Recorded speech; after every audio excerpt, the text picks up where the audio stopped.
అధ్యక్ష, విశాఖపట్నం మెట్రో రైలు చేసే ముందు డిపిఆర్ చేయమన్నారు అధ్యక్ష. డిపిఆర్ చేసి యాక్చువల్గా మనం పంపించడం జరిగింది అధ్యక్ష. అయితే ఏ మెట్రో రైలుకైనా వాళ్ళు అడిగేది పిహెచ్పిడిటి, అంటే peak hour passenger per direction traffic.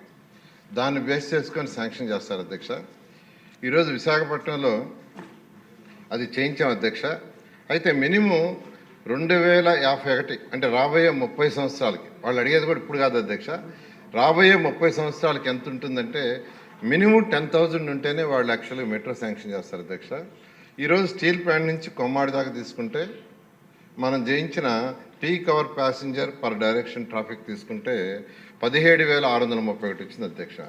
అందువల్ల ఆ కారిడార్ని యాక్సెప్ట్ చేశారు అధ్యక్ష.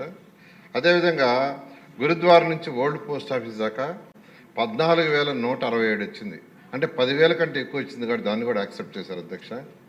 తాడిచెట్టిపాళ్యం నుంచి ఆర్కే బీచ్ వరకు 8,495 వచ్చింది, అంటే 10,000కి దగ్గరగా ఉంది కాబట్టి దాన్ని కూడా యాక్సెప్ట్ చేశారు అధ్యక్ష. అంటే కొమ్మాడి నుంచి భోగాపురం ఎయిర్పోర్ట్ వరకు 4,138 వచ్చింది, అందుకని దాన్ని సెకండ్ ఫేజ్ పెట్టుకోమని యాక్చువల్గా సజెషన్ చేశారు. అదేవిధంగా స్టీల్ ప్లాంట్ నుంచి అనకాపల్లి వరకు కూడా చేయించాం అధ్యక్ష. సభ్యులు ఏదైతే అడిగారో క్వశ్చన్ దానికి చేస్తే అది కేవలం 3,763 వచ్చింది, అంటే 10,000కి చాలా తక్కువ ఉంది కాబట్టి మెట్రో ప్రస్తుతం కుదరదు, అది పెరిగిన తర్వాత చేయమన్నారు అధ్యక్ష. ఎన్ఏడి జంక్షన్ నుంచి పెందుర్తికి కూడా చేస్తే 4,257, అంటే 10,000కి చాలా తక్కువలో ఉంది. అదేవిధంగా ఓల్డ్ పోస్ట్ ఆఫీస్ నుంచి ఋషికొండ బీచ్ దాకా కూడా 2,790. అదేవిధంగా ఋషికొండ బీచ్ నుంచి భీమిలి బీచ్ వరకు కూడా 1,534.